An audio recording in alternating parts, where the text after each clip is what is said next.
what I live for. It's the time of year, everything's growing. Lots of different weeds growing in the yard. It amazingly has spiked aggressively in temperature, and it's time to get new accounts done.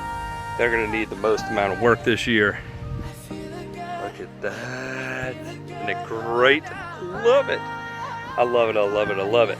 We got a yard here. It's got a lot of dock in it. For those of you who don't know dock,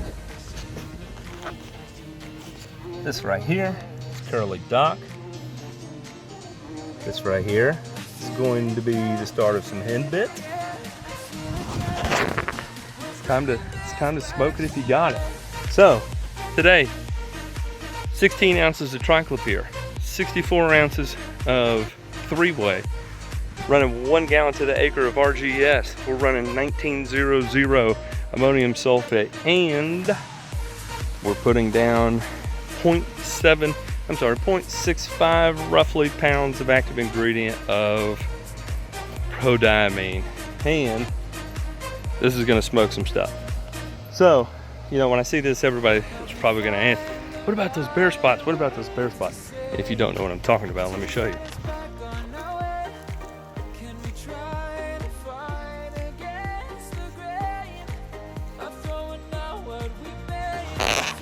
Not concerned. It's gonna fill in. It's gonna fill in. Let me show you over here.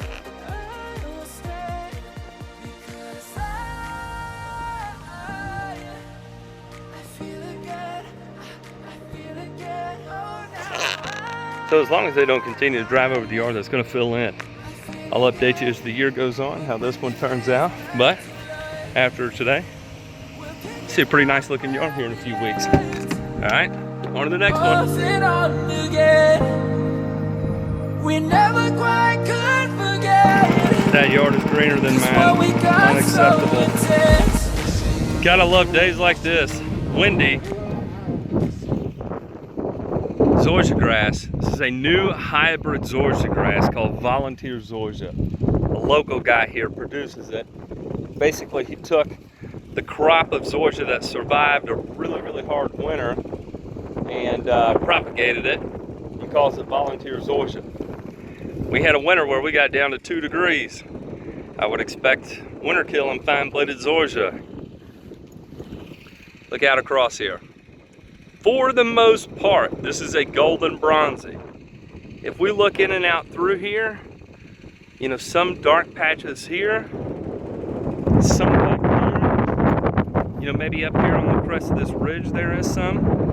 For the most part, I think this is going to be okay.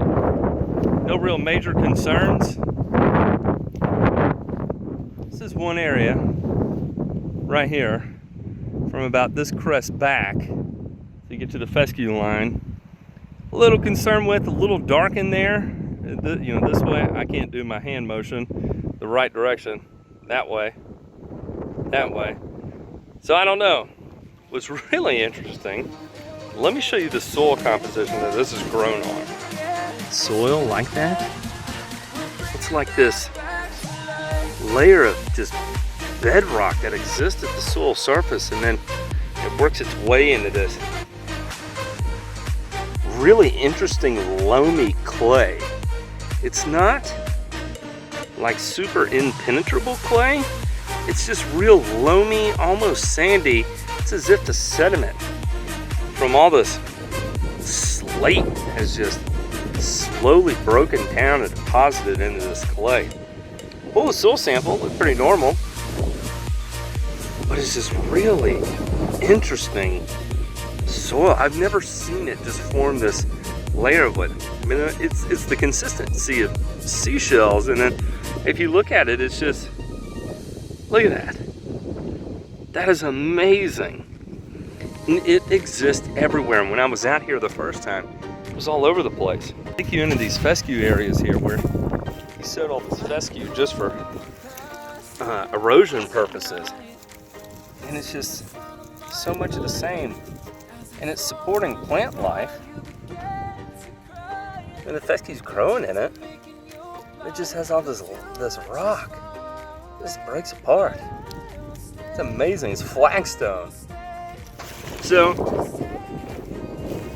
this is gonna be an interesting year with this. One, learning these soil conditions. Two, playing with this new hybridized zoysia. All in all, I think it's gonna be okay, not super weedy. I didn't put any pre-emergent on it last fall. I just let it go. And this is the year to play with it. So, you know, got an acre here. Let's see what happens. This right here is a fun yard to start. Thin, wispy, Dallas grass, some fescue. It's tough. Favorite kind of new yards to take on. Little to no grass, lots of weeds, lots to do. Take you through my process. Kill it. What are we dealing with? Clover, henbit, hairy bittercress. Lots of different things. Some dandelions that barely are able to grow because the soil is so poor, it cannot sustain life. After that, what are we going to do? We're going to do a very high rate of RGS. After that, going to do some light aerating and seeding. Maybe some of it comes up, maybe some of it doesn't come up. There's a little bit of Bermuda in here, so we plan on working the majority of it with the Bermuda grass that's here. But if I can get even 10% more coverage with the fescue, I will be happy because that's 10% less I have to contain with. So, I'll be doing an application of mesotrione as a pre-emergent and some seeding. If some comes up, great, hit it with prodiamine. If not, no problem, hit it with prodiamine. Then from there, aggressive fertilizer, lots of humic acid this year, and hopefully promote as much of this Bermuda grass to do something in and around these voids as possible. Same issue in the backyard, except we will be doing it with Dallas grass. Because it's going to be Dallas grass, and in the backyard is a mix of cool season and warm season. What are we gonna do? I don't know. I'm kind of curious how it all works out. I may go Pilex, I may go Tribute Total. That's yet to be seen. It's going to be a judgment call I have to make. So this is a fun one starting with. Not a lot here, but enough to at least say, yeah, I can start it. I'll take you through it. We'll see what happens this year. Driving down the road to my next stop, and look, cherry trees, full bloom. Spring is here, gentlemen. I'm out and about checking on my properties, and you know, fescues are looking about like that right now. And just looking at one I did last week at this thing, it's just blown up. My goodness. I mean, I do this one, and I do that one. I don't know if I've ever gotten color this good this early. This is unreal.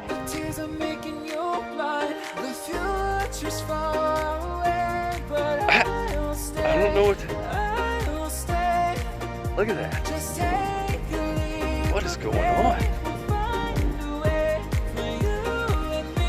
I don't know.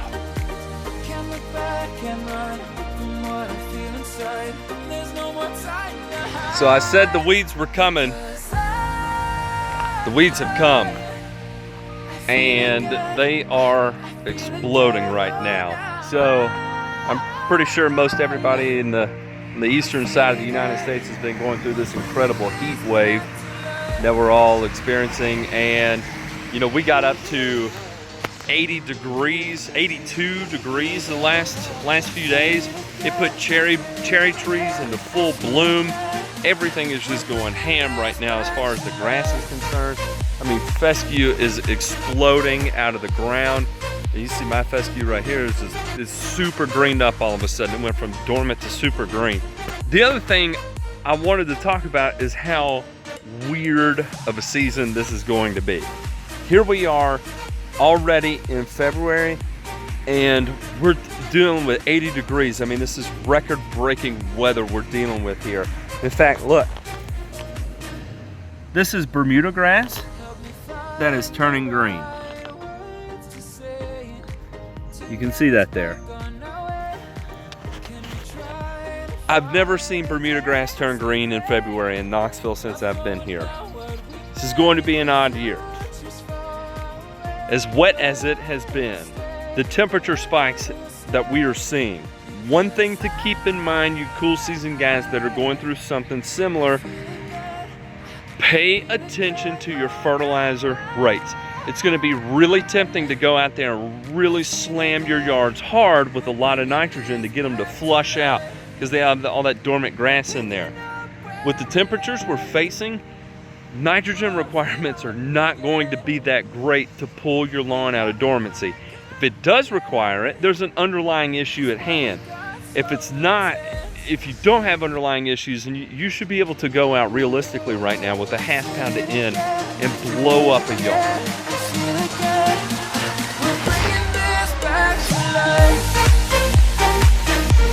I don't know about y'all, but it's about time to start putting some of this out, huh?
So this is one of the ones I nail drug and seeded last year. This is what it looks like right now. We'll have weak spots in the areas. I expected to see weak spots. So get a little more seed in here, although I'm not terribly concerned with a whole lot of this spacing like this. That'll fill in nicely. There's some bigger areas in through here. The big thing over winter has been weeds. A lot of weeds came in. It's almost all hairy bittercrest. We look up through here. Pretty much all hairy bittercrest. So we're gonna run triclopyr and 3-way on it today. Already did. Fertilize it real heavy. And interestingly, what I did with this one was I applied Air 8. Instead of the RGS, I'm running Air 8 on this yard. And that's because of the soil conditions. They were so poor that I think that's gonna give me my best chance of success. Some weak areas I thought I would see would be here and running down the slope. And that seems to be the case. So all in all, it's exactly where I expected it to be. Got the Air 8 application down, got some ammonium sulfate down, have some potassium sulfate down, but all in all, doing good. Keep making progress.